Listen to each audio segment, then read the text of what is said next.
No, I don't really have a shirt with roses on it, but I have a Derrick Rose jersey, so I thought that was fitting enough. For the roses, brought by the legend himself, Jay Roach, who's directed Austin Powers movies, Dinner for Schmucks, and obviously the Meet the Parents series, duology, those two. I didn't know he made this movie. If I knew, I would have seen this movie sooner. And I'm just so happy I ended up watching this movie. I was so 50-50 on it. I don't remember watching the trailer like 5 to 6 months ago, but I guess I did because there was a certain scene in the movie, the dinner scene, where uh Benedict Cumberbatch and Olivia Colman are doing their little banter back and forth, and she talks about his tiny penis. And I was like, holy shit, and I got flashbacks when I watched a trailer. I was so excited for this movie, but I completely forgot it was The Roses. This movie is hysterical. I think comedy this year has been on a huge uphill, but maybe that's just because I've been out of comedy for the 2020s. I think a lot of comedy just fallen off. Jokes don't land. They're not funny. The stories aren't really as interesting. But The Roses nails everything. I think it's one of the funniest movies I've seen this year. Up there with Friendship, Naked Gun, obviously, and oh, well, those two. Oh, and I guess no, Honey Don't just had a few funny moments.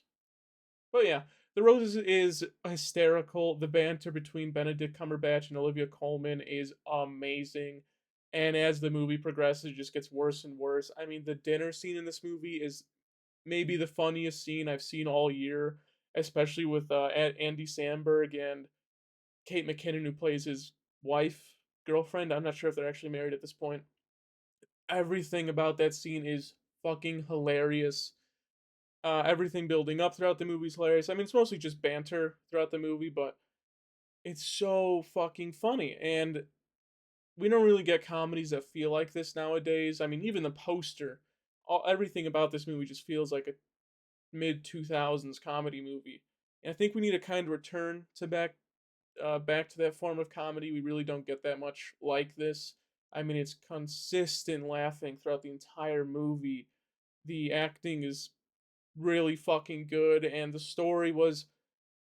I mean, towards the end, it dragged a lot, but it was really nice. The relationship with David, or David Benedict Cumberbatch and his two children, where it was funny. We didn't get enough really. It was just kind of him being an athlete dad, a sport dad, and Olivia Colman with her kids, just not having that motherly relationship with them was funny as well, and also very sad. And I think comedy movies nowadays try too hard to be funny throughout the entirety of the movie, and they don't try to have any other emotion.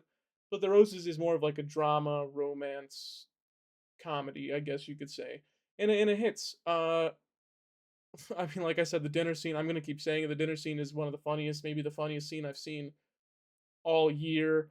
Andy Samberg with Kate McKinnon. I think Kate McKinnon definitely carried that relationship in this movie in terms of comedy.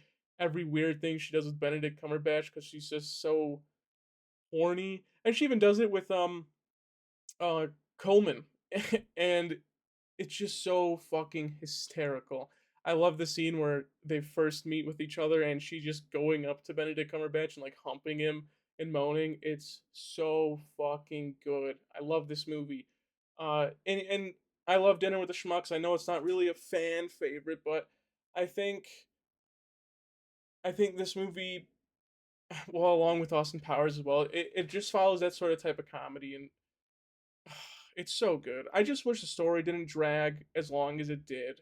I think the ending was just way too long. I don't remember how long this movie is. I want to say an hour 45, hour 47, something like that. Could have easily been an hour 20. Their their back and forth with Olivia Colman and Benedict Cumberbatch just happens way too long, and it's just not that interesting. And it kind of holds the movie back from being. I think right now it's arguably the best comedy of the year, but it could have been the best if the ending wasn't so stretched out and boring. I think their little fight with the gun and the knives and the oranges is all funny, but then it just keeps going and going and going and going. and it feels like it goes on for like 30 minutes. It actually might have. I really don't know. I just wish it was not way shorter, but at least 20 minutes shorter.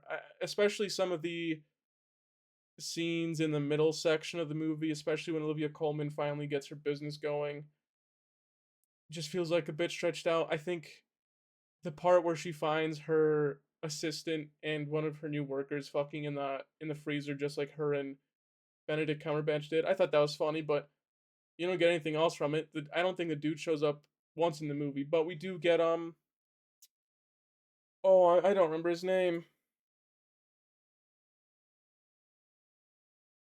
Her waiter. I don't know why I'm forgetting the actor's name, but he's pretty funny. I wish he also did more. I think him and Sunita Mani, the her assistant, I think more of them would have worked in this movie as well. The scene where Benedict Cumberbatch's two kids are just doing like 100 push-ups in the backyard or something during the cookout. Their their opinions on it were good. I just wish we got more of them. We got a bit of them during the dinner scene, but that's it. I really wanted more from some of these other side characters besides Andy Samberg and Kate McKinnon, but Benedict Cumberbatch and Olivia Colman are just so fantastic in this movie. I don't think it matters. This movie also just looks great.